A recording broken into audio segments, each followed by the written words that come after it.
पाठ करवा खुदुरीकुणी ओषा चतुर्थ अध्याय। एमंत कृष्ण बाणी शुणी हसी बोलती ठाकुराणी से तो पई किस कला केमंत हईण रहिला। एमंत केते दिन गला साधव मने विचारिला। एमंत करिबा सुविचार तो पईर विभागर ज्येष्ठ भ्रातार एही बाणी समस्ते भाई माने शुणी बइले कहिबा उचित जे साधु श्रेष्ठ कुलवंत ऐश्वर्य थिब रही विवाह करिबा तो पई कहती साधवन नंदन। एमंत गला केत दिन बिरंची बलिण साधव ताहार धन असंभव कुबेर संपत्ति कुबली प्रताप न पारिब कली। सेही दीपरे तार घर ता पुत्र नाम रत्नाकर सुंदर सुबुद्धि पंडित गरिष्ठ पणे बलवंत ताहाकु विवाह करिबाकु ता पिता विचारे मनकु दूत मानंकु डकाइला प्रसंग करिण पेशिला। तक्षणे दूत माने गले थकाए राज्य से बुलिले तनय साधवर सुत से राज्य से ही भाग्यवंत एक भौणी सात भाई ताहार नाम तो पई ताहांक हातरे दूत आसी प्रसंग कहिले विशेषी बइले बिरंची साधु तो ताहांक पुत्र बलवंत तो पई की विवाह कर एकथा उचित व्यवहार। हेमंत कही दूत माने मेलिण होइले बहने जाई साधव तो सही जे विधि विधान बिहाई कुल धर्मर जेउ रीति सेही प्रकारे से करती मंगल कृत्य जे भियाण मिली बहुत नारी गण नवीन भाण्ड मंगुलिले समस्ते हुलहुली वस्त्रभूषण अलंकार जे पूजा विधि उपचार देईन समस्ते पूजती युवती हुलहुली दियंती शंख महुरी नाना बाद्य बाजंते उछुले शबद सेठारु हुअंती मेलाणी बर कन्या को घरु आनी ढालती नहीं तीर्थ जल युवती होई एक मेल त्वरिते तहु पछी देले मलिन वस्त्र पिंधाइले एथि उतारु आर दिन विवाह उत्सव जग लग्न ब्राह्मण ज्योतिष आसी विशेष पचारती बसी कहते समस्ते शुणिले विवाह उद्यम पचारिले मंगल बाद्य उच्चारती बर को बेदी रे बसाती ब्राह्मणे वेद वाक्य भाषी बइले कन्या को आणसी ता शुणी कन्या को अणाई लवण चौरी पकाई अष्ण रत्नर अलंकार खंजिले कन्यार शरीर जिन बसन पिंधाइण देवांग वस्त्र उपरण देईण कन्या को आनिले वेदी उपरे बसाइले अनेक वाद्य बजावंती युवती हुलहुली दियंती सबदे शुभे घर नाद ब्राह्मणे पढ़ुछंती वेद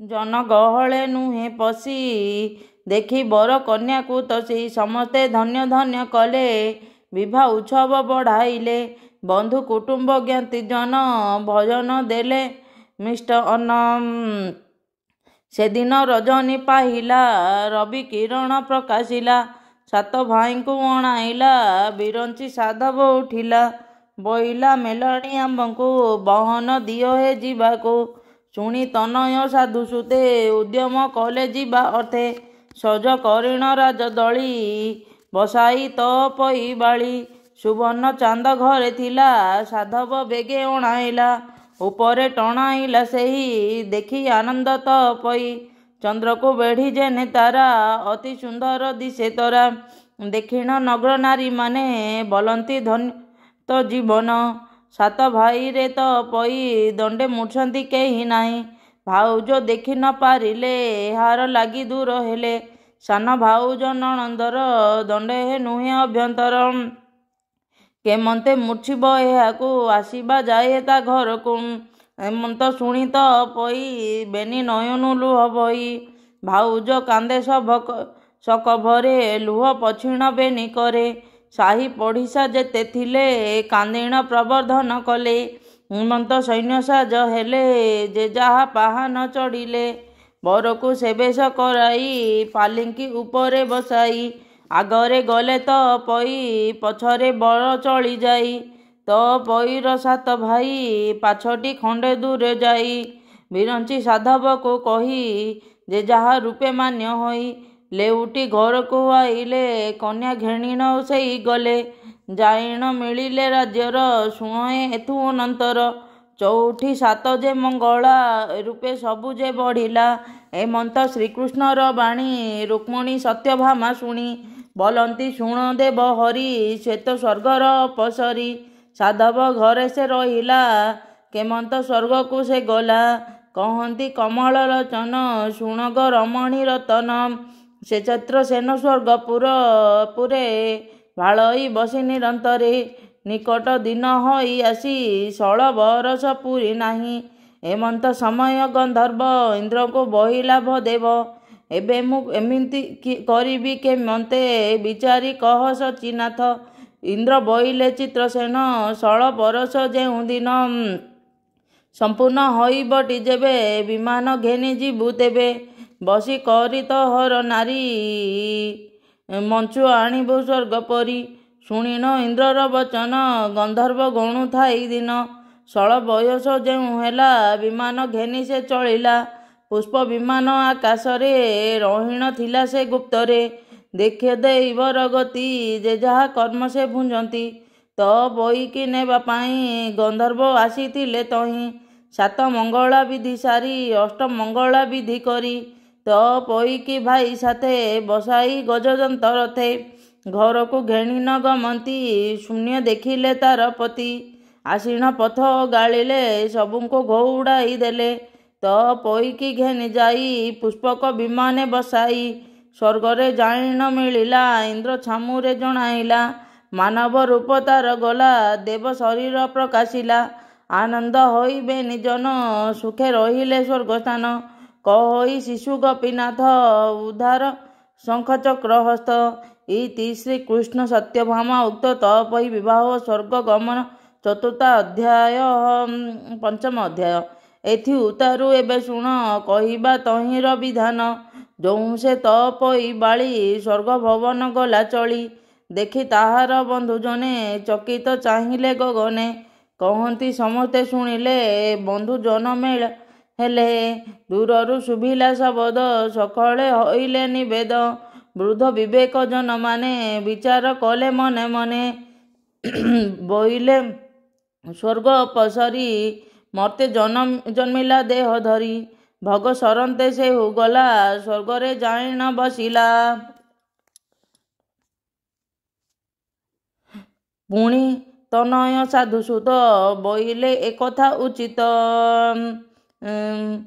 ଯେବେ ସେ ଦେବତା ନୁହନ୍ତା ସ୍ୱର୍ଗର ଚାନ୍ଦ କି ମାଗନ୍ତା। ଏମନ୍ତ ଶୁଣି ତହୁଁ ଗଲେ ନିଜ ଭୁବନେ ପ୍ରବେଶିଲେ।